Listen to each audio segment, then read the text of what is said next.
Self-image and self-concept are words used to define who you are. Who are you? What is your personality? What do others think of you? Answering these questions can lead you to your own self-image, a way you perceive yourself, physically and mentally. One's beliefs, values, opinions, and goals take part in their self-concept. Self-image is developed through a learned practice. It is not something you have automatically. It is built and grown. When you were young, the people who cared for you significantly influenced your self-image. These people reflect the image you have for yourself.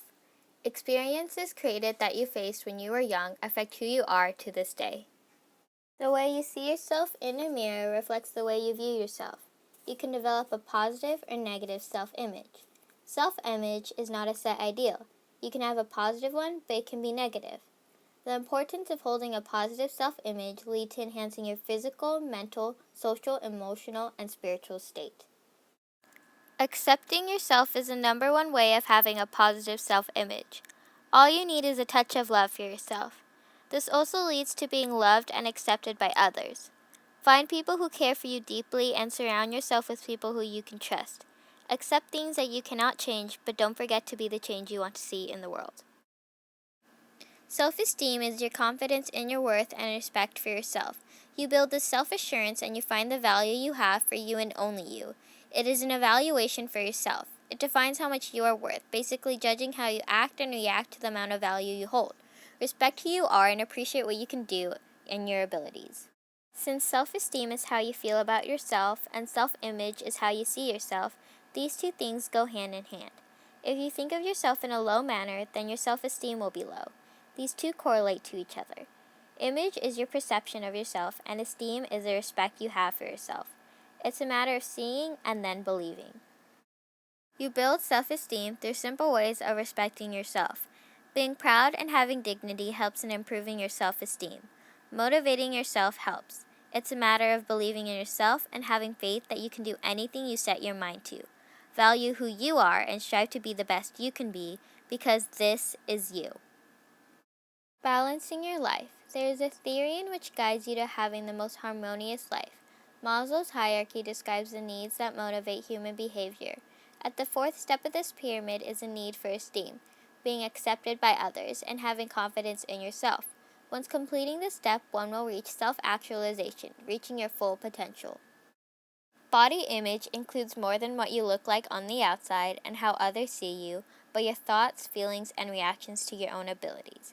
Maintaining a positive body image is a lifetime process and revolving idea. It does not happen overnight. Do not scrutinize your every being, but do what you want. Accept who you are and what you look like. Enhancing your body image is an everlasting practice. You must be able to accept and see yourself as the way you are. Find your strengths and weaknesses. Your abilities and qualities help in balancing your body image. Be comfortable with who you are, your personality, and the way you act. Negative self-image is when someone has low confidence and belief in their abilities, appearance, and personality, and don't personify a good image of themselves, while to others and themselves. Negative self-image is very important when connecting to self-esteem. Self-worth decreases when you aren't proud of your abilities, appearance, and personality, which makes it harder to love you for you. Some causes of poor self-image are poor academic performance, teen pregnancy, dropping out of school, criminal behavior, alcohol and drug use. Sources of poor self-image are disapproving authority figures, uninvolved and preoccupied caregivers, authority figures in a conflict, bullying, academic challenges without caregiver support, trauma, society, and the media. The effects of having negative self-image can be eating disorders, alcohol and drug abuse, criminal behavior, earlier sexual activity, etc. This can lead to teen pregnancy, jail time, or bad reputation in school, addiction, rehab, suicidal thoughts or actions, overdosing, cutting, or death.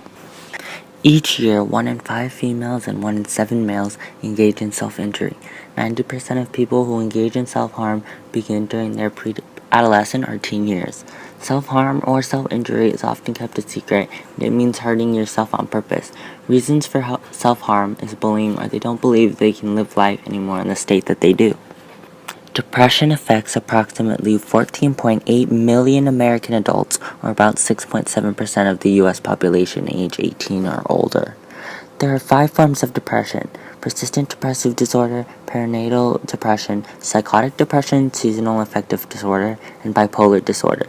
A person going through depression will be persistently sad or empty, feeling hopeless and worthless, and thoughts about suicide or suicidal attempts. Caring for yourself is to be caring and kind to yourself and others for you and no one else. Self-compassion is extending compassion to oneself in instances of perceived inadequacy, failure, or general suffering. Forgiving yourself is just like accepting yourself and worth, and also forgiving anything that you might have done in the past and saying, I did what I did and I need to get past this with my head held high. Self-confidence is a feeling of trust in one's abilities, qualities, and judgment. Self-confidence is really just confidence in yourself, to know that you can do almost anything and to believe in yourself and to accept yourself for who you are. Self-confidence is almost like a drive to say, who cares what other people think of me, because I love myself and who I am, and that is the only thing that matters. To build self-confidence, you must know your strengths and weaknesses, accept that everyone makes mistakes, accept compliments and compliment yourself, use criticism as a learning experience, and try to stay generally cheerful, and have a positive outlook on life. Use the glass is half full rather than the glass is half empty motto. Believe in yourself and what you can accomplish, and finally be accepting and happy with who you are. Maslow's hierarchy, with self-esteem of needs, consists of prestige and feeling of accomplishment. Prestige and self-esteem means respect and admiration for yourself, which is very important in loving yourself for your self-esteem and raising your self-esteem. The feeling of accomplishment and self-esteem is a sense of pride and happiness for being able to do something and being overjoyed that you did something that you set your mind to and finished. Self-image is the idea one has of one's abilities, appearance, and personality. Self-image is how you perceive yourself in life. Personal image is the mental picture, generally of a kind that is quite resistant to change, that depicts objective investigation by others but also in themselves. Self-esteem is confidence in one's own worth or abilities. Self-esteem is another form of drive to help boost you up when you're down, almost like a self-confidence booster.